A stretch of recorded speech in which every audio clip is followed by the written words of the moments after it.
A short day for us is 16 hours. Stand by for video roll in 5, 4.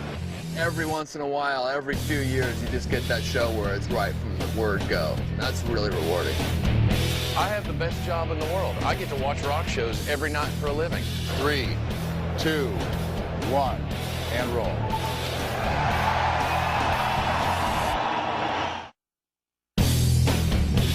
The legendary Canadian rock band Rush has enjoyed an impressive record-breaking career that has spanned 3 decades and produced over 30 albums. All the while winning the respect of music critics and the hearts of devoted fans around the world. Since releasing their first album back in 1974, Rush has sold over 40 million records.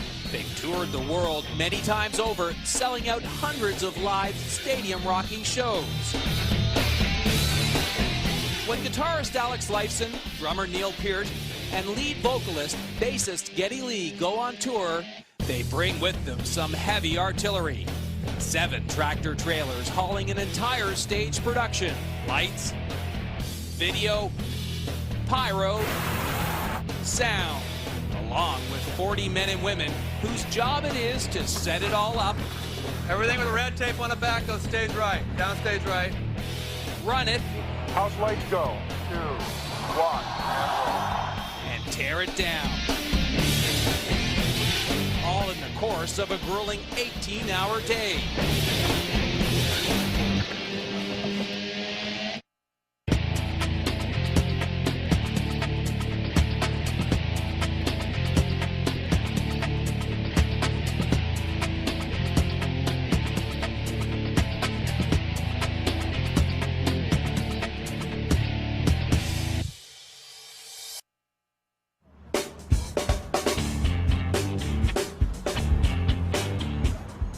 Life on the road with a rock band can be both exhausting and exciting, especially during a 4-month, 48-concert run like the Rush North American Snakes and Arrows Tour.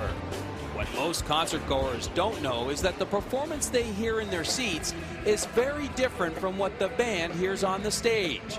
During a live Rush concert, this critical role is the responsibility of stage monitor engineer Brent Carpenter. Meanwhile, the other vital sound element of this traveling rock show is the responsibility of concert sound engineer Brad Maddox. Each performance, no matter what the venue, it's his job to ensure that the band sounds absolutely perfect to the fans in the stands.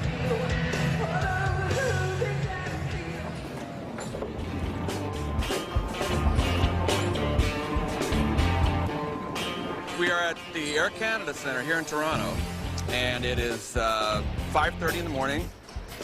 That's a lie, it's 10 to 10.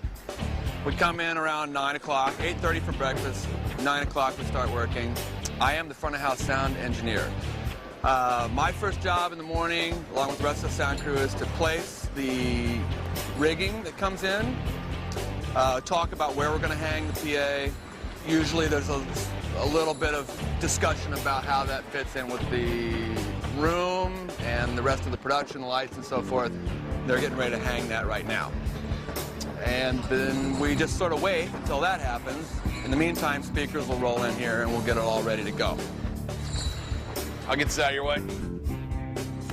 During the course of the day, my job has, like a lot of people out here on a rock tour, a lot of different job duties during the day, so you can't really say you have one duty. Once the gear's in the building, I set up the stage right PA stacks and amplifiers, plug them in, get them wired up, get electricity to them, get drive signal to them. Then we stand around and wait for points like this. In order to raise the lighting grid, video screens, and sound system for each concert, 56 motorized lifting chains must be hung from the ceiling above. At each venue, it's head rigger John Fletcher's job to map out on the floor the placement of those chains, based on the stage dimensions and the lighting grid design. John marks the hanging points with chalk, while a team of riggers working high above the arena floor secure a series of lifting chains to the steel girders located in the building's roof. Riggers then drop the chains to the points below, and the heavy lifting begins. basically, our beam spread, if you flip up real quick, you got 11-foot center. So you got a beam at center. The next beam is 11 feet off center. So now I'm making a bridle, a triangle, so my point hits on the floor where I want it.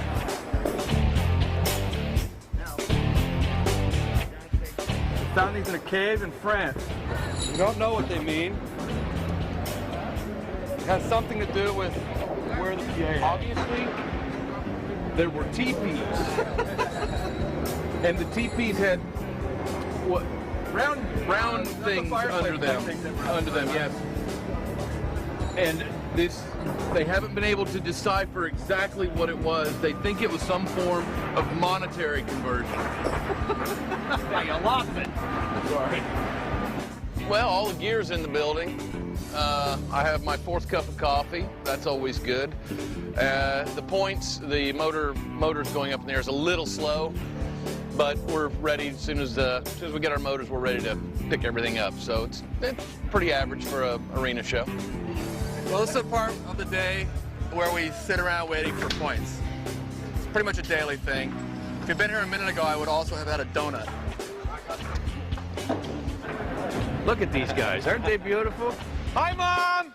Are you guys working today? Oh, is that on?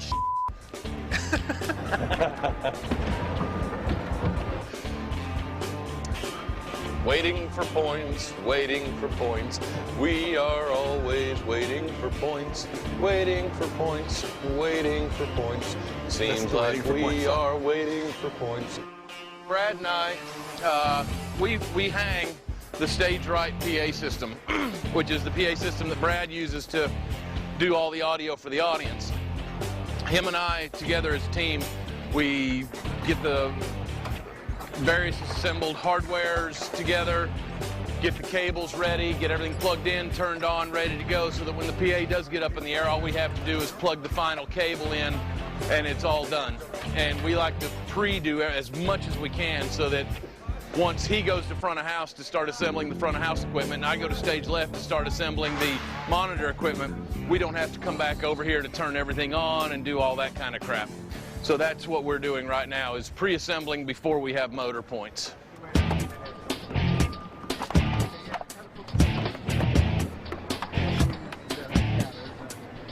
Okay, going up.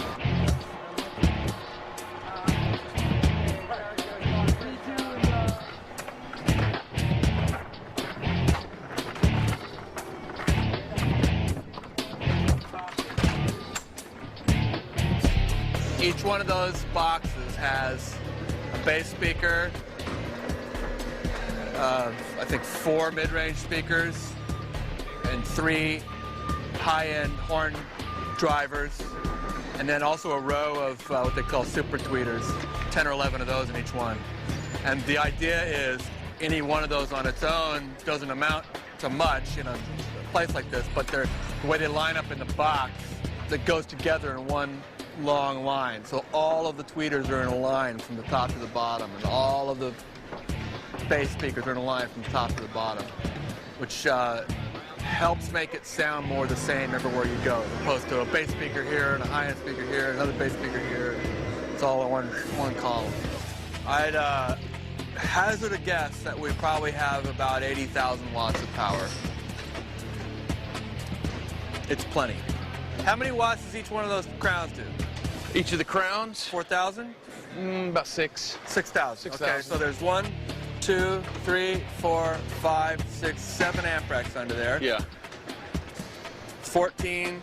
Oh, the crowns. Times 12,000. QSC. The QSC is about 6. The crowns will do 3,000. Yeah, say So I'm right. 42,000. Yeah. So it's right. It's more like 80,000 a side. 80,000 a side. So 160,000 watts. Listen, we don't use it all. We leave a lot of it in the box. So the amps are about twice as powerful as what we really put out of the cabinets. So, but if it's 160,000 watts. Holy Christ, it's huge. No wonder it's so deafening. Each of these weighs 485 pounds.